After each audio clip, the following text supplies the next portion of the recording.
Puji Tuhan, selamat pagi. Tuhan baik. Kita bertemu lagi dalam acara doa pagi di hari yang baru. Kita awali dengan doa. Terima kasih Tuhan Yesus, kami mengucap syukur buat kemurahan-Mu. Pagi hari ini kami ada dalam keadaan tubuh yang sehat. Tuhan kiranya menyertai kami, Tuhan pelihara dan Tuhan berkati kami di hari yang baru ini. Kami siap hati kami untuk membaca firman Tuhan. Tuhan berkati acara doa pagi ini di dalam nama Tuhan Yesus Kristus. Amin. Puji Tuhan, tema pagi ini adalah iblis adalah pendusta dan bapa segala dusta. Yohanes pasal 8, saya baca mulai dari 42 sampai 47. Kata Yesus kepada mereka, "Jikalau Allah adalah Bapamu, kamu akan mengasihi aku, sebab aku keluar dan datang dari Allah. Dan aku datang bukan atas kehendakku sendiri, melainkan Dialah yang mengutus aku. Apakah sebabnya kamu tidak mengerti bahasaku? Sebab kamu tidak dapat menangkap firmanku. Iblislah yang menjadi bapamu, dan kamu ingin melakukan keinginan-keinginan bapamu. Ia adalah pembunuh manusia sejak semula, dan tidak hidup dalam kebenaran, sebab di dalam Dia tidak ada kebenaran. Apabila ia berkata dusta, ia berkata atas kehendaknya sendiri, sebab ia adalah pendusta dan bapa segala dusta. Tetapi karena aku mengatakan kebenaran kepadamu, kamu tidak percaya kepadaku. Siapakah di antara kamu yang membuktikan bahwa aku berbuat dosa? Apabila aku mengatakan kebenaran, mengapa kamu tidak percaya kepadaku? Barang siapa berasal dari Allah, ia mendengarkan firman Allah. Itulah sebabnya kamu tidak mendengarkannya, karena kamu tidak berasal dari Allah." Saudara-saudara, firman Allah pagi hari ini mengajar kita supaya kita tetap waspada, tetap berjaga-jaga terhadap si iblis yang merupakan bapa dari segala dusta. Saudara-saudara, firman Allah mengatakan bahwa dusta merupakan ciri khas iblis. Dia adalah sumber segala kebohongan. Dalam Kejadian 3 pasal yang pertama, ketika iblis menipu Hawa untuk memakan buah yang Allah larang, dia memutarbalikkan firman Allah dan Hawa tergoda dan Hawa jatuh di dalam dosa karena percaya kepada perkataan iblis. Dalam Kejadian 3 ayat 1 sampai ke 6. Adapun ular ialah yang paling cerdik dari segala binatang di darat yang dijadikan oleh Tuhan Allah. Ular itu berkata kepada perempuan itu, "Tentulah Allah berfirman, semua pohon dalam taman ini jangan kamu makan buahnya, bukan?" Lalu sahut perempuan itu kepada ular itu, "Buah pohon-pohonan dalam taman ini boleh kami makan, tetapi tentang buah pohon yang ada di tengah-tengah taman, Allah berfirman, jangan kamu makan ataupun raba buah itu, nanti kamu mati." Tetapi ular itu berkata kepada perempuan itu, "Sekali-kali kamu tidak akan mati." Tetapi Allah mengetahui bahwa pada waktu kamu memakan, matamu akan terbuka dan kamu akan menjadi seperti Allah, tahu tentang yang baik dan yang jahat. Perempuan itu melihat bahwa buah pohon itu baik untuk dimakan dan sedap kelihatannya. Lagi pula pohon itu menarik hati karena memberi pengertian. Lalu ia mengambil dari buahnya dan dimakannya dan diberikannya juga kepada suaminya yang bersama-sama dengan dia, dan suaminya pun memakannya. Jadi dari awal mula manusia pertama yang diciptakan Allah telah tertipu dengan perkataan dusta dari si iblis. Dalam Kisah Rasul pasal yang kelima ayat yang ketiga, kita lihat bagaimana seorang yang berjanji untuk memberikan hasil penjualan tanah, tetapi dia menahan sebagian dari uang penjualannya. Ananias dan Safira, ada seorang lain yang bernama Ananias. Ia berserta istrinya Safira menjual sebidang tanah. Dengan setahu istrinya, ia menahan sebagian dari hasil penjualannya itu, dan sebagian lain dibawa dan diletakkan di depan kaki rasul-rasul. Ayat yang ketiga, tetapi Petrus berkata, Ananias, mengapa hatimu dikuasai iblis sehingga engkau mendustai Roh Kudus dan menahan sebagian dari hasil penjualan tanahmu? Saudara-saudara, seorang yang berdusta pada waktu itu dikatakan berdusta kepada Roh Kudus. Seorang yang berdusta kepada Roh Kudus, dalam hatinya tidak ada kebenaran. Bahkan dalam 2 Tesalonika pasal 2 ayat yang ke-9 sampai ke-11. Kedatangan si pendurhaka itu adalah pekerjaan iblis dan akan disertai rupa-rupa perbuatan ajaib, tanda-tanda dan mujizat-mujizat palsu, dengan rupa-rupa tipu daya jahat terhadap orang-orang yang harus binasa, karena mereka tidak menerima dan mengasihi kebenaran yang dapat menyelamatkan mereka.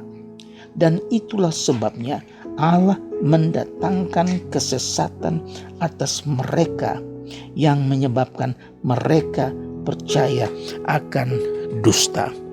Di akhir zaman, firman Allah sudah mengingatkan bahwa kedatangan si pendurhaka itu adalah pekerjaan iblis.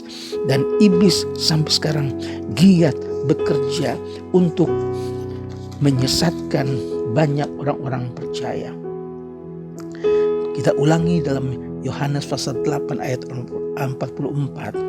Yesus menyatakan bahwa iblis atau setan adalah suatu pribadi yang sungguh-sungguh ada dan sifatnya tidak lain daripada pembohong dan pembunuh manusia. Yesus berkata keras kepada mereka di ayat 44. Yesus katakan, orang-orang yang tetap berdosa dan tetap menolak kebenaran adalah anak iblis secara rohani, karena mereka menurut segala hawa nafsu bapa mereka. Orang yang semacam ini tidak mau percaya kepada yang benar. Jikalau mereka dari Allah, tentu mereka akan mendengar firman-Nya.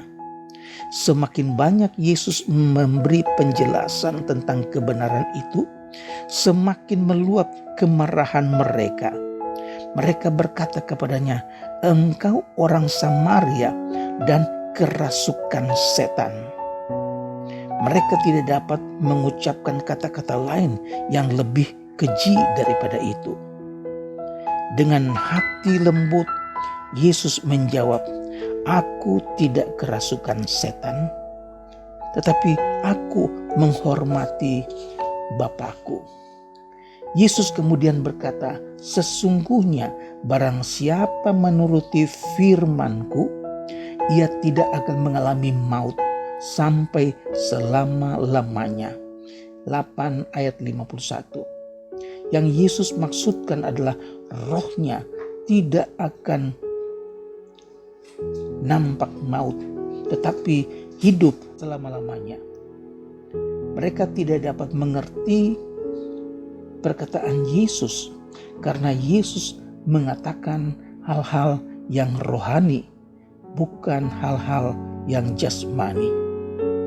Mereka bertanya, "Siapakah engkau? Adakah engkau lebih besar daripada bapa kita Abraham?" Yesus menjawab, "Aku tidak memuliakan diriku. Bapakkulah yang memuliakan aku, dan kamu tidak mengenal Dia." Dusta adalah dosa yang bertentangan dengan pikiran Allah, yang adalah kebenaran. Acuh tak acuh terhadap dosa dusta merupakan salah satu tanda yang pasti dari keadaan yang tidak saleh.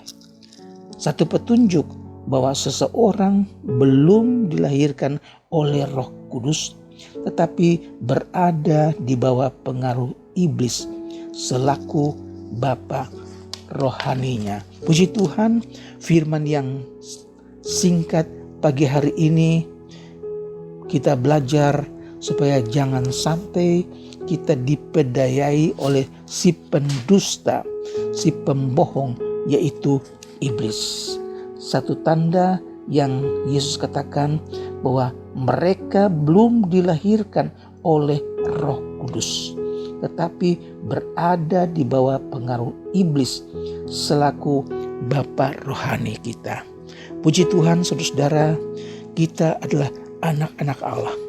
Kita telah dilahirkan baru, dilahirkan oleh Roh. Oleh sebab itu, Tuhan kiranya lindungi kita, Tuhan jaga kita, bentengi kita, supaya kita dapat mengerti mana yang benar, mana yang palsu, mana yang dari iblis, dan mana yang dari kebenaran firman Tuhan. Tuhan tolong kita supaya perjalanan hidup kita menjadi perjalanan yang diberkati. Tuhan kiranya berikan kita kemampuan dalam Roh Kudus untuk membedakan mana yang benar, mana yang tidak benar, mana yang palsu, mana yang dari Tuhan. Puji Tuhan, Tuhan Yesus memberkati. Mari kita berdoa. Bapa di sorga, kami datang kepadamu Tuhan. Terima kasih buat firman-Mu yang datang kepada kami. Ingatkan kami bahwa si pendurhaka, si iblis adalah si pendusta, bapa dari segala dusta. Jangan sampai kami dipedayai oleh pekerjaan-pekerjaan setan. Oleh sebab itu Tuhan, kiranya Roh Kudus menerangi hati kami sekalian, biar mata rohani kami dapat membedakan mana yang dari Allah dan mana yang bukan dari Allah. Pekerjaan iblis semakin hari semakin gencar. Dia dapat membuat begitu banyak kepalsuan. Dia dapat meniru banyak mujizat. Oleh sebab itu Tuhan, berikan kami Roh-Mu sehingga kami dapat berjalan di dalam jalan terang firman Tuhan. Hamba-Mu berdoa buat mereka yang sedang beraktivitas di pagi hari ini sepanjang hari. Tuhan kiranya pelihara, Tuhan jaga, Tuhan berkati. Hamba-Mu berdoa buat jemaat kalau ada yang sakit, baik di rumah maupun di rumah sakit. Kiranya kuasa Tuhan menyembuhkan mereka di dalam nama Yesus. Haleluya, saudara-saudara. Terima kasih ya Tuhan Yesus, pimpin kami perjalanan hidup kami sepanjang hari ini. Berkati rumah tangga mereka yang dalam kesusahan ya Tuhan. Anak-anak sekolah, kiranya Tuhan lindungi dari virus Omikron. Jaga kami ya Tuhan, pelihara kami. Nama Tuhan dipuji dan dibesarkan. Kami berdoa Tuhan Yesus, berjemaat yang belum bekerja, mereka yang sedang mencari pekerjaan, Tuhan buka jalan. Terpujilah namamu Tuhan Yesus. Kami berdoa buat keluarga-keluarga yang dalam kekurangan. Tuhan berkati, cukupkan keperluan mereka ya Tuhan. Kasih Tuhan mengalir, sukacita Tuhan mengalir dalam setiap rumah tangga. Terpujilah namamu Tuhan. Kami awali hari yang baru ini dengan mengucap syukur. Dan kami ingin berjalan di dalam jalan firman Tuhan. Terpujilah namamu Tuhan. Kami berdoa buat bangsa kami Indonesia.